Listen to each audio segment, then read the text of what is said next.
याच महाशयांनी छत्रपती शिवाजी महाराज महात्मा फुले या दाम्पत्याचा अपमान केलेला होता.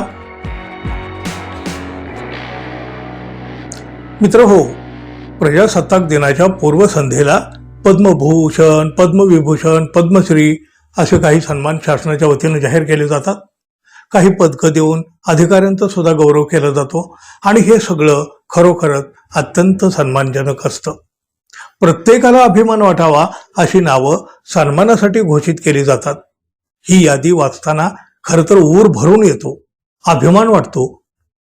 देशातल्या विविध क्षेत्रात उल्लेखनीय कामगिरी करणाऱ्यांच्या सन्मानासाठी आता पद्म पुरस्कारांची घोषणा केली. पूर्वसंध्येला आपल्या प्रजासत्ताक दिनाच्या देशातल्या 131 जणांना पुरस्कार जाहीर करताना महाराष्ट्रातील 9 जणांचा यामध्ये समावेश करण्यात आलेला आहे. एकूण 5 पद्मविभूषण, 13 पद्मभूषण आणि 113 पद्मश्री पुरस्काराची घोषणा करण्यात आलेली आहे. यामध्ये बघा, बॉलिवूडचे प्रसिद्ध अभिनेते धर्मेंद्र यांना मरणोत्तर पद्मविभूषण पुरस्कार जाहीर करण्यात आला. पण या यादीमध्ये एका नावाने मात्र सगळ्यांचं लक्ष वेधलं. महाराष्ट्राचे माजी राज्यपाल भगतसिंह कोश्यारी. भगतसिंह कोश्यारी हे 2019 ते 2023 या दरम्यान महाराष्ट्राचे राज्यपाल होते. त्यावेळी महाराष्ट्रामध्ये महाविकास आघाडीचं सरकार होतं.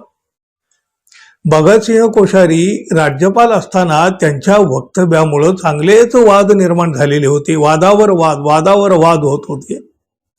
भगतसिंह कोश्यारी यांनी अनेक आक्षेपार्ह वक्तव्य सुद्धा केली होती. राज्यपालांनी खरं तर तटस्थ असायला हवं असतं, पण या पदावर असताना कोश्यारी यांनी घटनेचीच पायमल्ली करीत आणि लोकशाही पायदळी तोडवीत महाविकास आघाडीचं सरकार पाडलं असा आरोप तर त्यांच्यावर विरोधकांनी केलेला.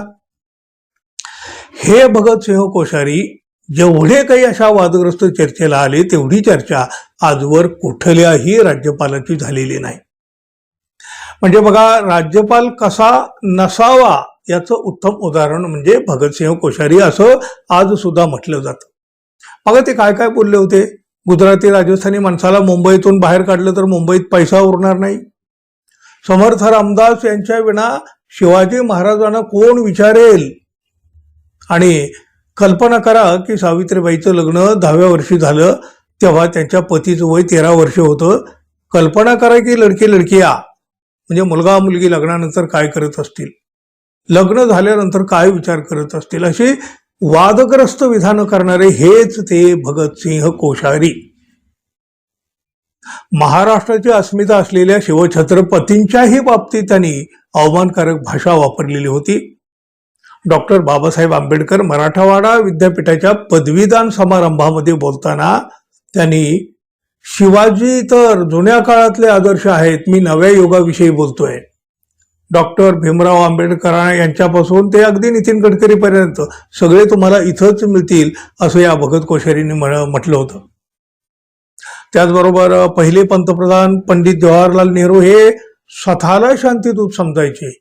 त्यामुळं देश कमकुवत झाला आणि बराच काळ तो कमकुवत राहिला असं विधान सुद्धा या महाराष्ट्राचे राज्यपाल असलेल्या भगतसिंह कोश्यारी यांनी केलं होतं. मुंबई, महाराष्ट्र, महात्मा ज्योतिराव फुले, सावित्रीबाई फुले वगैरे वगैरे अनेकांच्यावर असं भगतसिंह कोश्यारी यांनी अशाच प्रकारची वादग्रस्त वक्तव्य केली होती. शिवाय महाराष्ट्रामध्ये महाविकास आघाडीचं सरकार असताना राज्यपाल कोश्यारीवर समांतर सरकार ते चालवतात असे आरोप देखील होत होते. महाराष्ट्राच्या दैवतावर वाटेल तसे बोलणारे हे कोश्यारी मोदी सरकारनं त्यांची पद्मभूषण पुरस्कारासाठी निवड केली.